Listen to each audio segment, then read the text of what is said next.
안녕하세요. 이비인후과 의사로 일하는 30대 후반의 여성입니다. 저는 삶이 무기력해지거나 지칠 때 여기 사연을 듣는데요.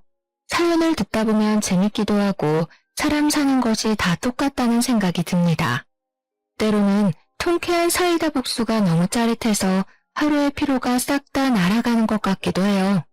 매번 이렇게 사연을 듣기만 하다가 얼마 전에 제가 겪은 일이 여기 사연들 못지않게 막장이기도 하고 나름 사이다 사연인 것 같아 이렇게 저의 사연을 보냅니다. 사실 저는 얼마 전에 이혼했어요. 제가 적지 않은 나이인지라 어지간하면 같이 살려고 했는데 보면 볼수록 남편과 그의 가족이 상종하면 안 될 사람인 것 같아 과감히 그들과 연을 끊게 되었습니다.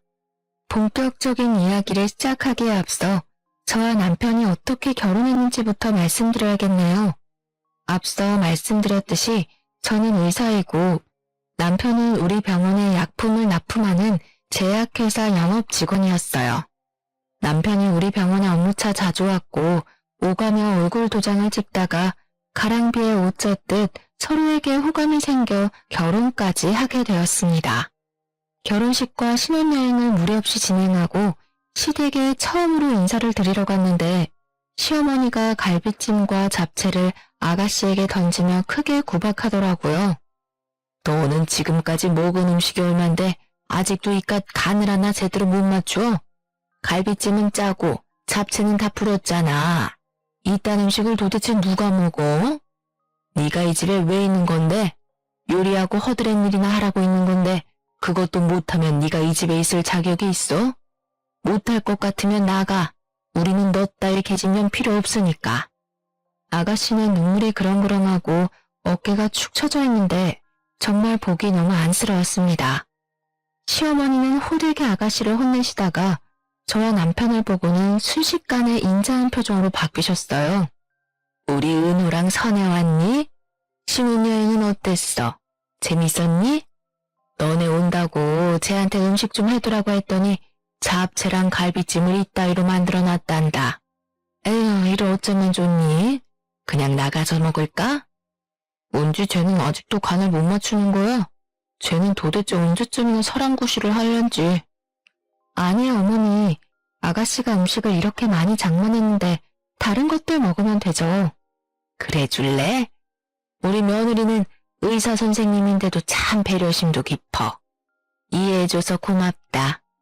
야, 너네 오빠 배고프니까 빨리 음식 차려와. 그리고 세아가, 너도 같이 가서 음식 준비 좀 하려무나. 너도 며느리니 이제 부엌살림도 해봐야지. 시어머니는 저에게는 아가씨처럼 날카롭게 말씀하시지는 않았지만 그래도 며느리면 당연히 시댁의 일을 해야 한다고 하셨습니다. 저 역시 시댁에서 가만히 있을 생각은 없었지만 아무리 그래도 오자마자 이런 식으로 부엌으로 보내버리니 기분이 썩 좋지는 않았어요. 제가 부엌에 있을 때도 시어머니는 아가씨를 끊임없이 구박했습니다.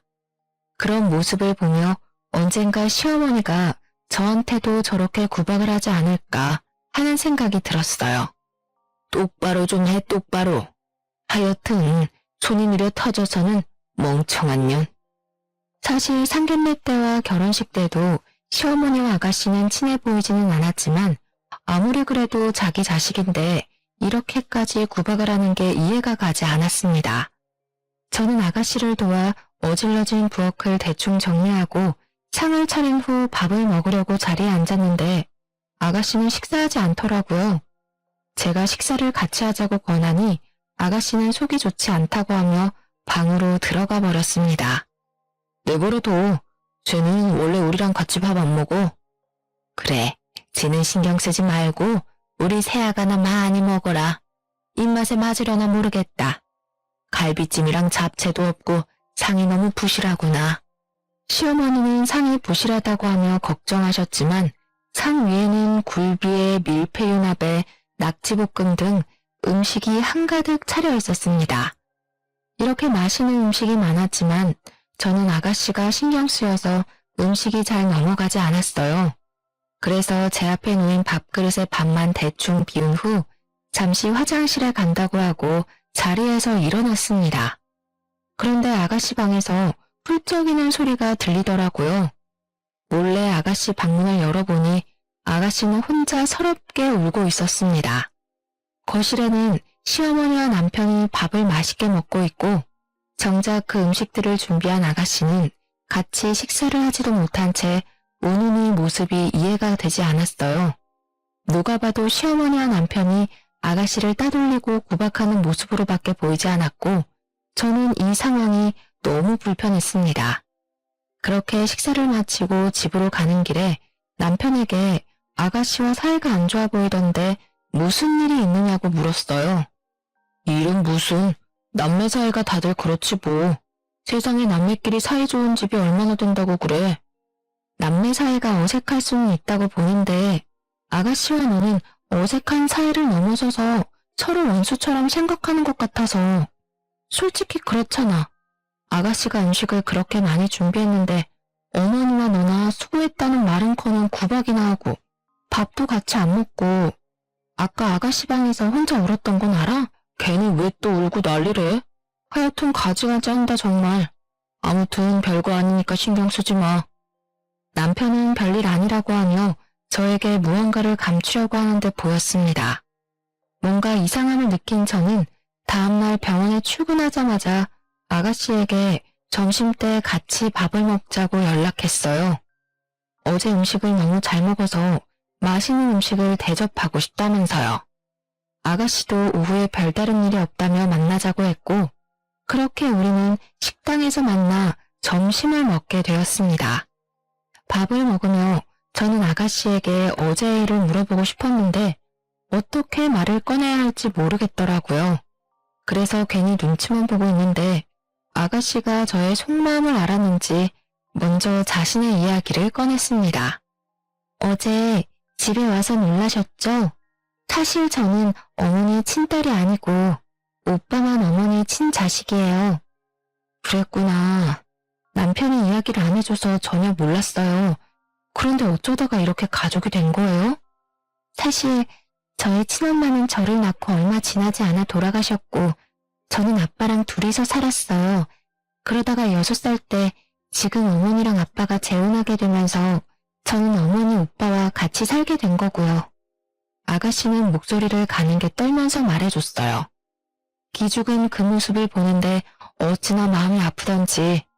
재혼 가정인 건 어느 정도 예상을 했지만 아가씨가 그동안 구박을 얼마나 당했을지 가늠이 안 가더라고요. 어머니랑 오빠는 아빠 없을 때 저를 그렇게 구박했어요. 아빠가 저만 예뻐하시고 항상 제게 모든 재산을 남겨주신다고 했거든요. 그래서인지 시어머니는 제게 밥도 안 주고 간식은 당연히 안 주고 한 달에 한 번씩은 제가 괜히 마음에 안 든다면서 저를 불빛이 들어오지 않는 창고에 가뒀고요. 오빠도 그 옆에서 저를 사람 취급도 하지 않았어요. 아가씨는 그 뒤로도 자신이 구박받았던 것들을 이야기하는데 남편도 가담했다는 게 너무 실망스러웠습니다. 결혼 전 제가 알던 사람이 아닌 것 같았어요. 사실 남편은 밖에서는 정말 친절하고 다정한 사람이었어요. 그런데 집에서는 시어머니와 함께 아가씨를 그렇게 구박하고 못살게 굴었다는데 처음에는 아가씨의 말이 쉽게 믿어지지 않았습니다. 하지만 어제 남편이 아가씨를 볼 때 징그러운 벌레를 본 것처럼 바라보던 눈초리며 싸늘한 말투로 말하는 것을 보면 아가씨가 거짓말을 하고 있다고는 느껴지지 않았어요.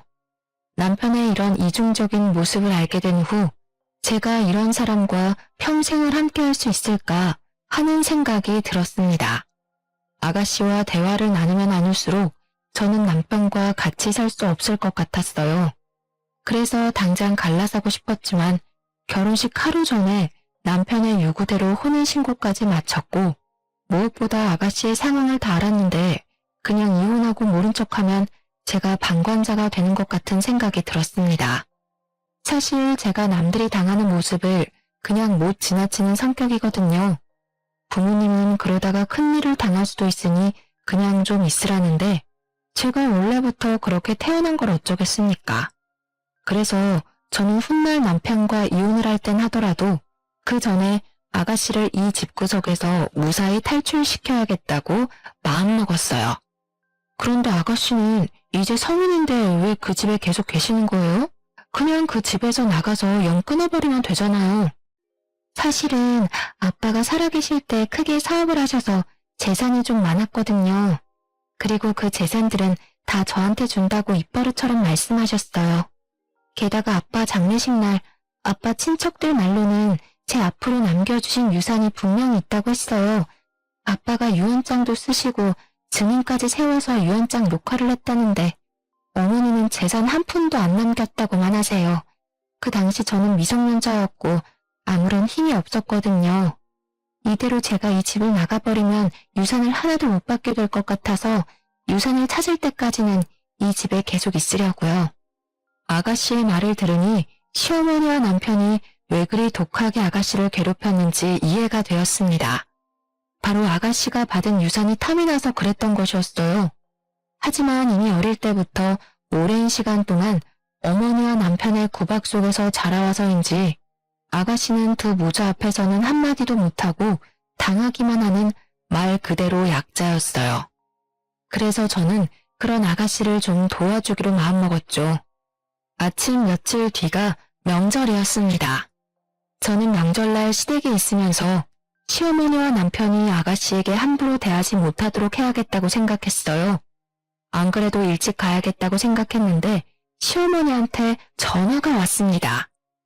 예, 며칠 뒤가 명절인 거 알지? 너가 아무리 의사라지만 그래도 이 집에서는 며느리야. 며느리면 며느리답게 명절 때 와서 음식 장만도 하고 해야 한단다. 그러니 말인데 너는 은우보다 일찍 와서 장도 보고 장만도 해라. 알겠니? 네, 어머니. 안 그래도 그러려고 했어요. 그러면 명절 전날 진료 마치고 바로 시댁으로 가면 되는 거죠? 그냥 아예 그 전날 진료를 빼버릴 수는 없니? 할 일도 많고 너는 며느리니까 내가 이것저것 알려줄 것도 있고 말이야. 아무래도 너는 그동안 공부하고 병원일 하느라 집안일은 하나도 모를 것 아니냐? 아무리 그래도 진료를 아예 빼버리는 것은 안 되죠. 게다가 요새 감기며 독감 환자 얼마나 많은데요. 시어머니는 아예 명절 전날부터 와서 제가 일을 해주기를 바랬지만 제가 집에서 노는 것도 아니고 일하는 게 그게 가능하겠습니까? 당연히 안 된다고 했고 시어머니는 제 말에 어쩔 수 없다고 하시면서도 못마땅하게 생각하시는 것 같았어요. 그래서 명절 전날 밤에 가려고 했지만 그날은 저녁까지 환자들이 몰려들면서 밤늦게 진료가 마치게 되었고 명절 전날이 아닌 당일날 아침 일찍 시댁에 가게 되었습니다. 어차피 저는 가서 음식을 할 것이기에 편한 복장을 입고 시댁에 갔어요. 원래 첫 명절에는 며느리가 일찍 와서 음식도 하고 해야 하는 거다. 그리고 복장은 또 이게 뭐니? 첫 명절이면 당연히 한복을 입고 와야지. 너네 친정에서는 그런 것도 안 가르치디? 한복이요? 저는 음식하고 해야 하니 불편할 것 같아서 편한 복장을 한 건데요. 한복을 꼭 입어야 하면 어머니께서 미리 말씀을 해주시면 되었잖아요. 그리고 여기 시댁에서는 며느리가 첫 명절에 한복을 입어야 하는 문화가 있는지 몰라도 저희 집에서는 그러지 않아서요. 이거는 그냥 문화 차이인데 부모님이 저를 잘못 가르쳤다는 막말은 하시지 않았으면 좋겠습니다. 의사라 그런지 아주 논리적으로 따박따박 말대꾸 하는구나. 내가 말을 말아야지. 아무튼 너는 얼른 부엌 가서 은지랑 음식 좀 장만해. 네가 늦게 와서 벌써 시간이 많이 늦었구나. 은우 너는 평소에 회사 다니느라 힘들었으니까 방에서 푹 쉬어라. 시어머니와 남편은 각자 방으로 가서 잠을 자거나 TV를 보며 쉬고 있었고 저와 아가씨는 부엌에서 열심히 일했습니다. 새언니도 평소에 환자들 보느라 힘드실 텐데 들어가서 쉬세요. 저 혼자 다 할 수 있어요. 아니에요. 저도 같이 해요. 사실 제가 음식을 많이 해보지 못해서 큰 도움은 안 되겠지만 그래도 설거지라도 도울게요. 아가씨는 제 말에 이 집에서 옆에 같이 있어주는 것만으로도 든든한 힘이 된다고 했습니다. 그동안 얼마나 시어머니와 남편에게 구박과 차별을 받았으면 집에서 누군가가 옆에 있는 것만으로도 힘이 된다고 할까요? 저는 이런 아가씨에게 든든한 버팀목이 되어주고 얼른 아버지의 유산을 찾게 도와주고 싶었습니다. 아가씨와 대화를 나누며 음식 장만을 거의 마치고 식사 시간이 되어 상을 차린 후 시어머니와 남편을 불렀어요. 식사를 시작하는데 시어머니가 남편 앞에는 갈비찜을 밀어놓고 아가씨 앞에는 김치나 나물 반찬만 주더라고요. 심지어 아가씨가 손을 뻗어 갈비찜을 먹으려고 하자 시어머니는 아가씨의 손등을 때리셨습니다. 이 상황에서도 남편은 시어머니가 준 갈비찜을 아주 맛나게 뜯어먹고 있었죠. 저는 그 꼴이 너무 얄미워서 남편 앞에 있던 갈비찜 그릇을 아가씨 밥그릇 바로 옆에다가 두었습니다. 선혜야, 갈비찜 먹고 싶은데 그걸 제 옆에다가 두면 나나 우리 아들이 먹기 힘들잖아. 어머니, 나이 많은 사람들은 소화 능력이 떨어져서 갈비찜 같은 거 많이 드시면 소화 안 돼서 고생하세요. 어머니는 식이섬유가 풍부한 나물이나 김치 같은 거 많이 드시고요. 아가씨 같은 젊은 사람들은 앞으로 힘차게 살아야 하니 갈비찜 같은 단백질을 많이 먹어야 해요. 아무리 그래도 그렇지 우리 아들 은우도 젊은 사람인데 먹어야 할 것 아니냐. 게다가 은우는 너네 집 책임질 가장이야. 그러니 당연히 우리 아들이 잘 먹어야지. 저희 남편 회사 식당에서 엄청 잘 먹어요. 매일 고기 반찬 나오던데요. 사람이 매일 고기 먹으면 체내 지방만 쌓여서 건강에도 해로워요. 그리고 실질적으로 우리 집 가장은 바로 저예요. 제가 남편보다 월급이 더 많은 거 아시죠? 집도 제 명이고요. 여기서 갑자기 그런 말이 왜 나와? 집 못해갔다고 시비 거는 거야 뭐야? 시비라기보다는 시어머니한테 사실 확인해드리는 거야. 솔직히 결혼할 때 형편이 넉넉하지 않다고 내가 살던 집에서 신혼살림 차리고 혼수도 다 내가 했는데 이 정도도 말 못하냐? 제 말에 남편과 시어머니는 더는 말을 이어가지 못했습니다. 그 뒤로도 시어머니와 남편은 아가씨를 괴롭히고 구박하려 했지만 그럴 때마다 저는 아가씨 옆에서 아가씨가 못했던 말들을 대신 다 해줬어요. 그렇게 명절이 지나고 집에 오니 남편은 표정이 좋지 않았습니다. 너 무슨 갱년기야? 도대체 우리 엄마랑 나한테 왜 그렇게 시비야? 우리는 원래 은지랑 그렇게 살았어. 원래 그렇게 사람을 구박하면서 살았으니 당연한 거라고. 그게 말이 돼? 정상적인 사람이라면 사람이 사람을 이유 없이 구박해서는 안 되는 거야. 우리가 이러는 이유가 있다고. 사실 은지 걔 우리 엄마 친딸 아니야. 돌아가신 아버지와 엄마 재혼하셨고 은지는 아버지 딸, 나는 엄마 아들이라고. 그래서 이러는 거야. 그러니까 너도 우리 집 일에 자꾸 나서지 말고 그냥 그러려니 하고 살아. 너야 뭐 항상 화목한 가정에서 잘 지냈겠지만 우리 집은 아니라고. 재혼 가정에다가 남매면 서로 친하지 않을 수는 있어.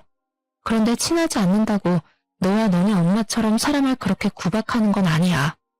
무슨 초딩들도 아니고 다 큰 어른들이 그게 뭐니?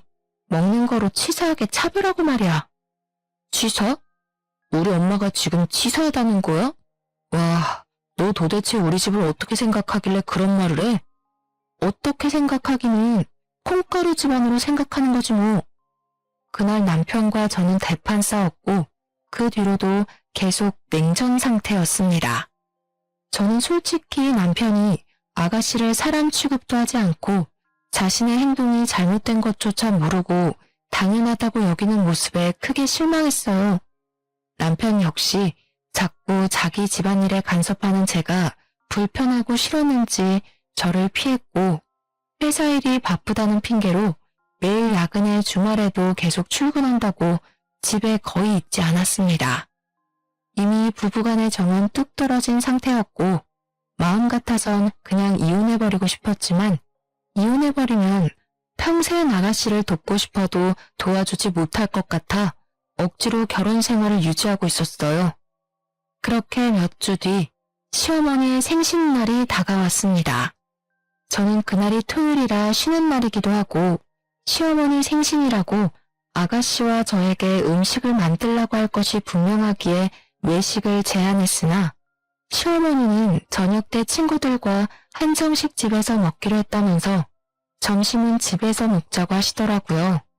그래서 저는 시댁의 출장 뷔페 음식을 주문했습니다. 시어머니 생신날 시댁에 가니 이미 제가 주문한 음식들이 거실에 차려져 있었고 거실과 부엌 사이에는 엄청 비싼 브랜드의 명품 옷이 걸려 있었어요. 이 옷 엄청 비싼 옷 아니에요? 그래, 역시 너는 볼 줄 아는구나. 오늘 저녁 친구 모임에 이 옷 입고 가려고. 세아가, 내 생일이라고 이렇게 음식들 주문해줘서 고맙구나. 어서 먹자. 이은지, 너는 세연이 잘 만나서 호강한 줄 알아. 음식은 제가 한 것보다는 100배 맛있구나. 입에 맞으신다니 다행이에요. 참, 어머니 생신이라서 용돈 준비했어요. 우리 며느리가 통이 크네. 뷔페 음식도 주문하고 용돈도 주고 말이야. 고맙다. 며느리는 이렇게 내 생일이라고 용돈을 주는데 은지 쟤는 음식도 못해 용돈도 안 줘. 이 집에 얹혀 사는 년인 주제에 뭐 하나 제대로 하는 것도 없으니 이 집에서 아무짝에도 쓸모가 없어. 그럼 우리 엄마가 이 집에서 쟤 키운다고 얼마나 고생했어. 그런데도 쟤는 저렇게 은혜를 모른다니까. 사람이 덜 된 거지. 아가씨는 시어머니의 말에 화가 많이 나 보였습니다.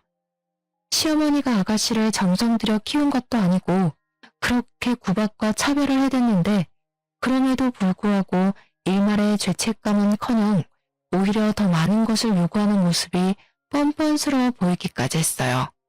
게다가 그 옆에 맞장구 치는 남편의 말 역시 아주 기가 막혔죠. 어머니, 근데 사실 어머님도 이 집에 얹혀 살았던 거 아닌가요? 이 집 돌아가신 아버지가 결혼 전부터 사셨던 집이었다면서요. 그렇게 따지면 어머님이 얹혀 사신 년이 되죠.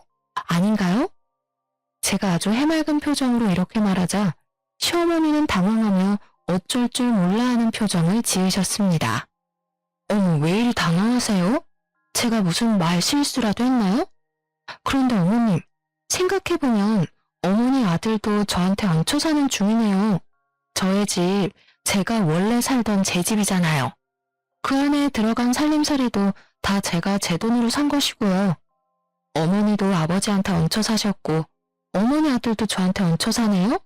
모자간에 참 잘도 얹혀 사시네요. 너 지금 우리한테 엿 먹으라고 비꼬는 거지? 무슨 그런 섭섭한 소리를 하세요? 저는 그냥 부러워서요.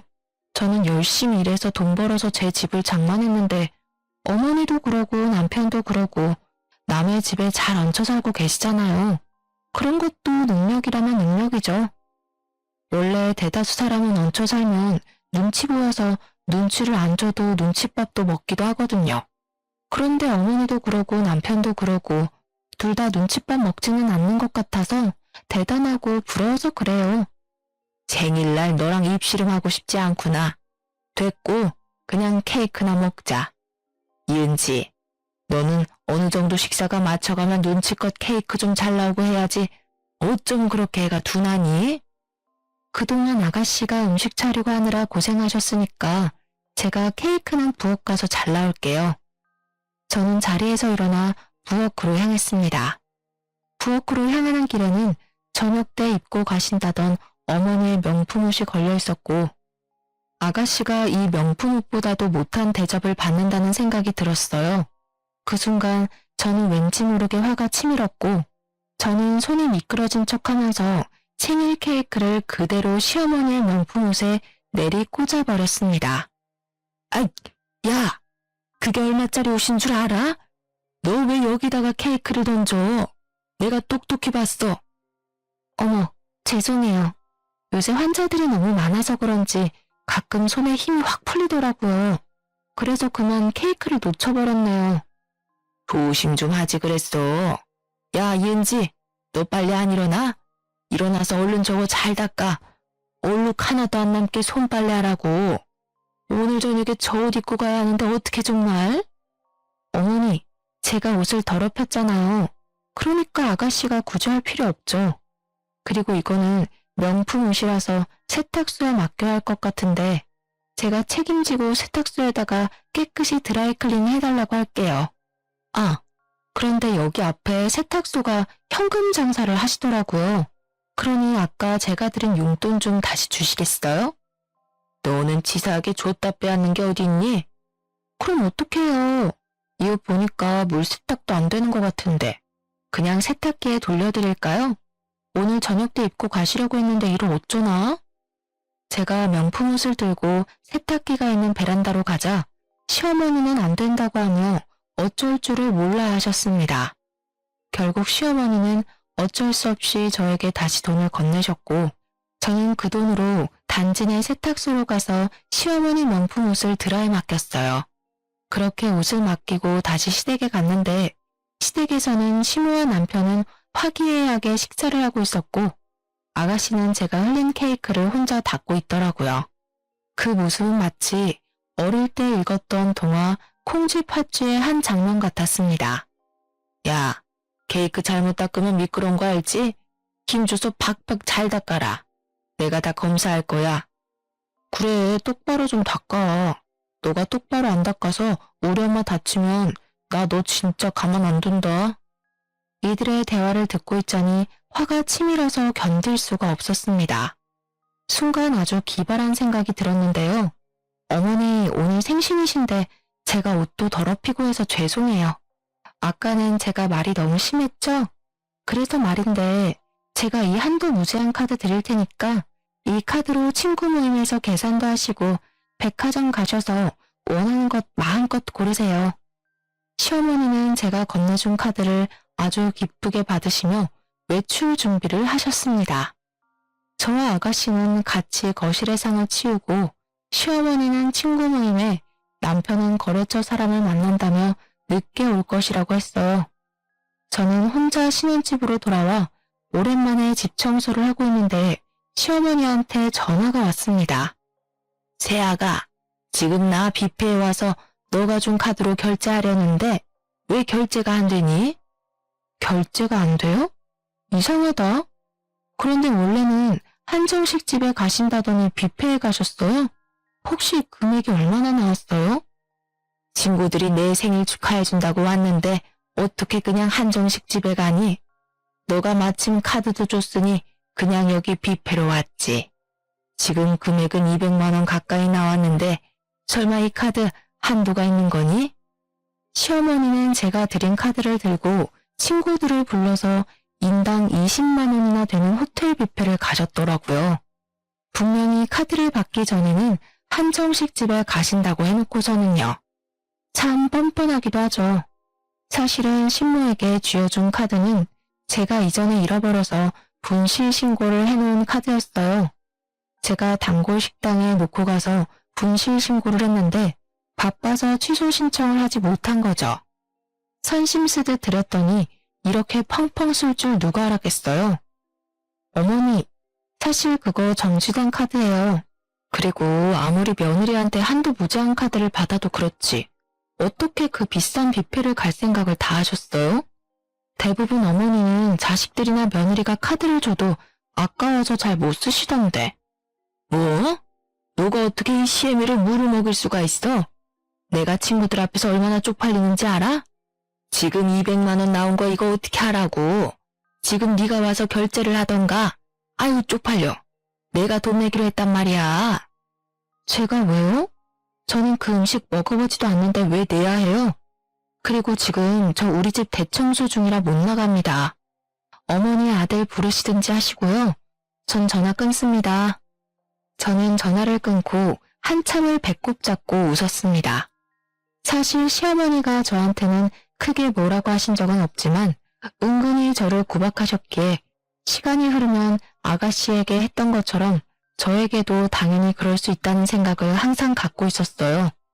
게다가 남들이 있을 때는 좋은 엄마인 척하면서 집에서는 아가씨를 그렇게 못 잡아먹어서 안달인 모습을 보며 저도 모르게 좋지 않은 감정이 쌓여 있었죠.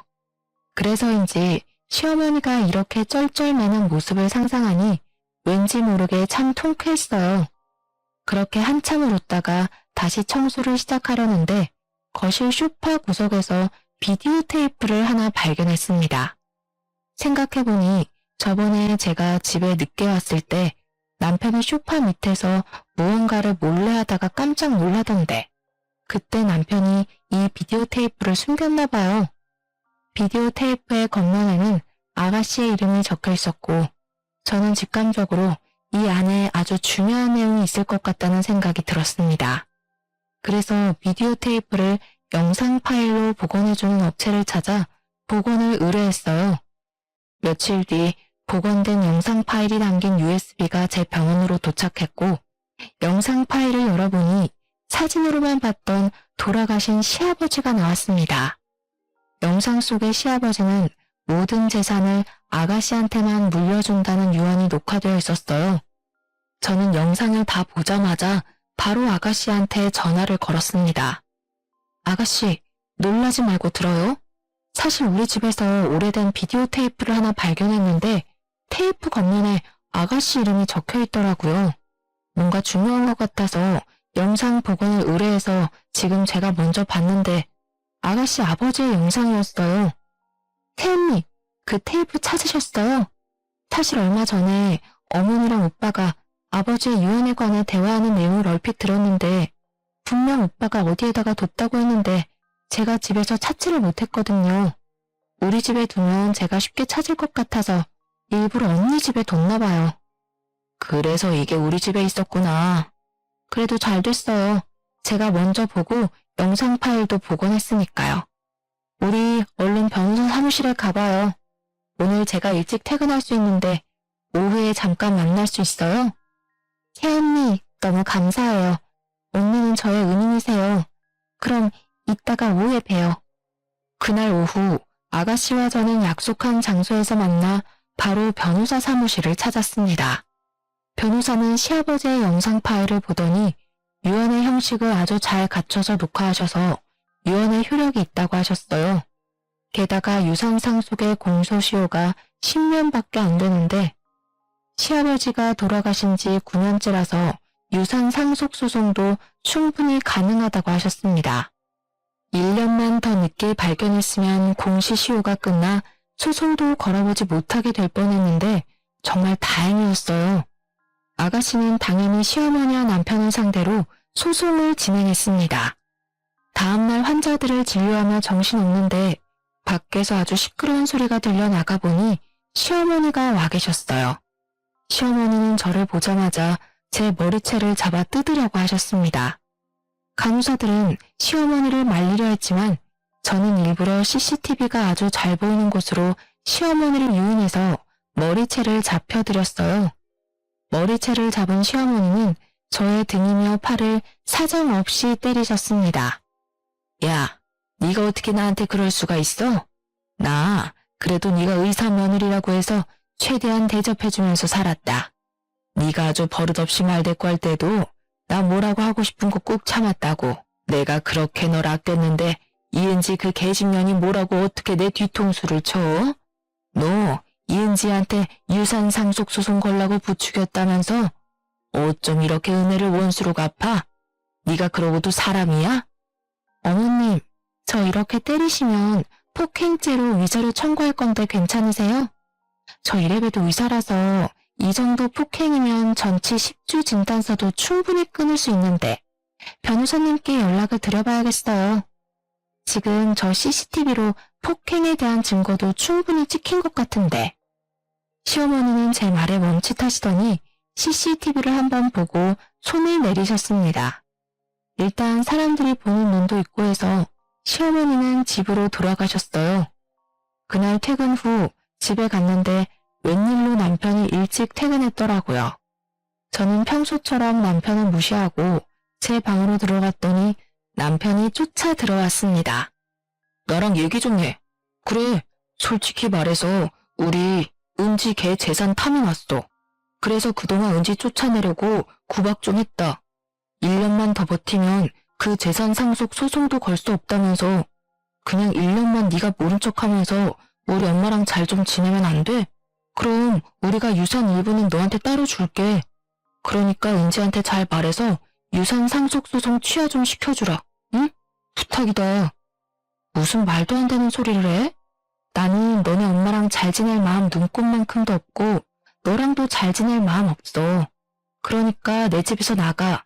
그냥 썩 꺼지라고. 저는 남편을 제 집에서 쫓아내고 현관의 비밀번호도 바꿔버렸습니다. 남편은 집 앞에서 한동안 난리를 치다가 옆집 주민들이 시끄럽다고 항의하자 어디론가 가버렸어요.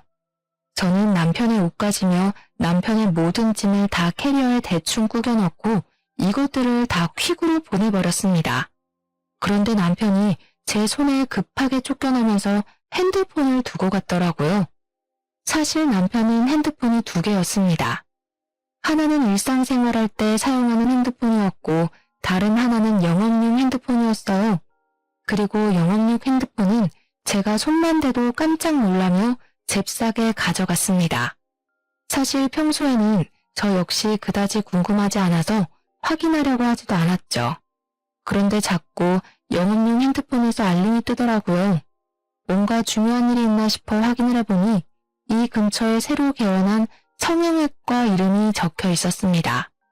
처음에는 그냥 업무적인 일 때문에 연락했나 보다 했는데 그 내용이 수상했어요. 자기 사랑해 라는 단어를 보았거든요. 저는 핸드폰을 열어 메신저에 들어가 모든 내용을 확인했습니다. 그 내용은 아주 가관이었어요. 그동안 남편은 야근에 주말 특근을 한다고 사실은 그동안 이 성형외과 의사와 꾸준히 만나고 있었더라고요.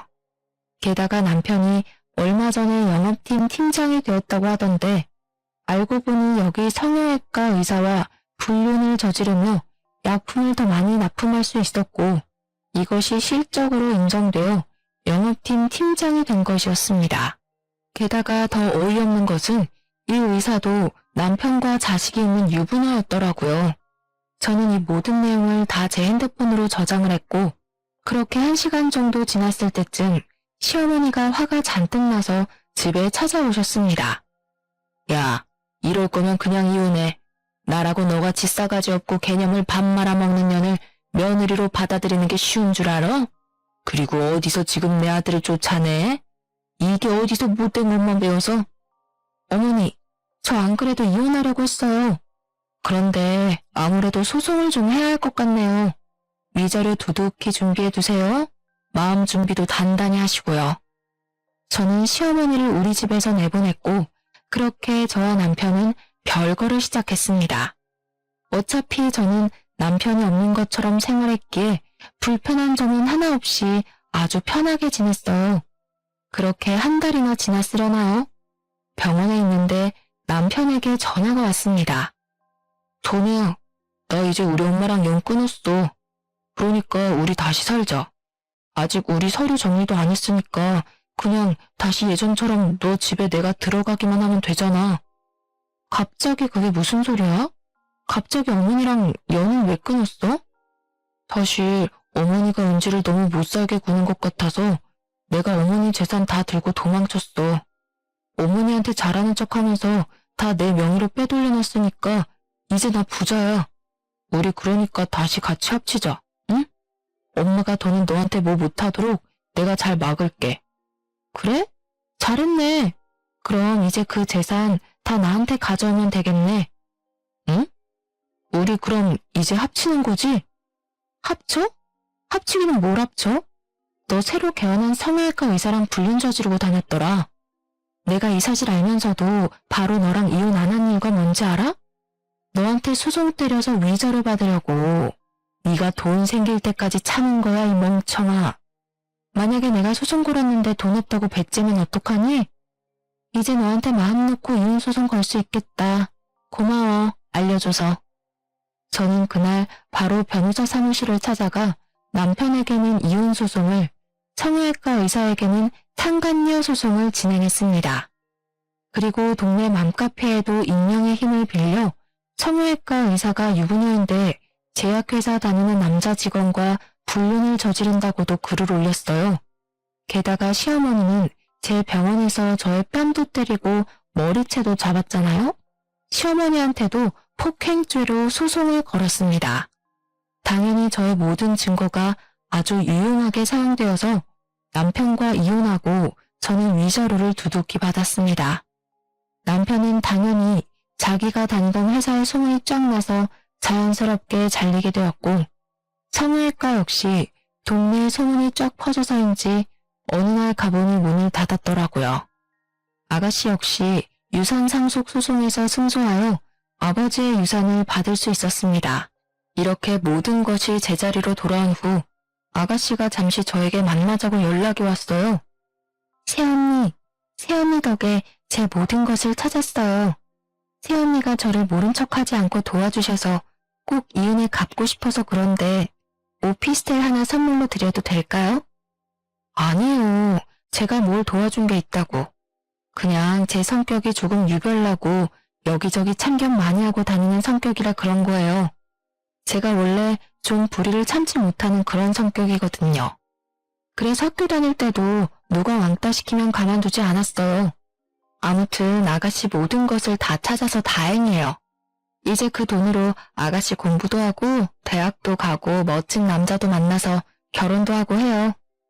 저는 아가씨의 제안이 너무 부담스러워서 거절했습니다. 대신 앞으로 그 돈으로 아가씨 본인의 멋진 인생을 살라고 했죠. 그렇게 한 일주일이 지났을까요? 갑자기 우리 병원 건물주가 바뀌었는데 제 병원은 월세를 받지 않겠다고 연락이 왔습니다. 알고 봤더니 아가씨가 우리 병원 상가를 유산으로 산 거예요. 아가씨 말로는 상가에 투자 좀 해보고 싶어서 샀다고는 했는데 사실은 저한테 무료로 임대하려고 했던 것이었습니다. 저는 그런 아가씨의 마음에 너무 고마웠고 그 뒤로 아가씨와 지금까지 친자매처럼 잘 지내고 있어요. 아, 그리고 아가씨는 얼마 전에 대학교 간호학과에 입학했어요. 제 병원에 취업해서 같이 일을 하고 싶다고 하면서요. 아가씨는 오랜만에 하는 공부가 힘들기는 하지만 그래도 아가씨가 원래 공부를 잘해서인지 학교 생활에 잘 적응하고 입학할 때 장학금까지 받았답니다. 남편과 시어머니는 저와 아가씨의 소송으로 모든 재산을 다 털린 후 지금은 집도 없고 직장도 없고 거지가 되어 찜질방을 전전하고 다니고 있습니다. 사실 제가 결혼하고 시댁과 싸우며 참 힘들기도 하고 결혼을 후회했는데 그래도 그 힘든 과정을 지나고 나니 아가씨라는 너무 마음씨도 착하고 멋진 동생을 만나게 된 것 같아 다행이라는 생각이 들어요. 이렇게 만나게 된 인연의 끈을 놓지 않고 죽을 때까지 친자매처럼 서로 연락하고 함께 살아가 보려고 합니다. 저의 이야기 어떠셨나요? 글솜씨가 부족해서 이해가 잘 안 되는 부분이 있다 하더라도 너그럽게 이해해 주시고 재밌게 들어주셨으면 좋겠습니다. 요새 날씨가 일교차가 커서 감기 환자가 많네요. 다들 건강에 유의하시고 그럼 오늘 남은 하루도 행복하게 보내세요. 감사합니다.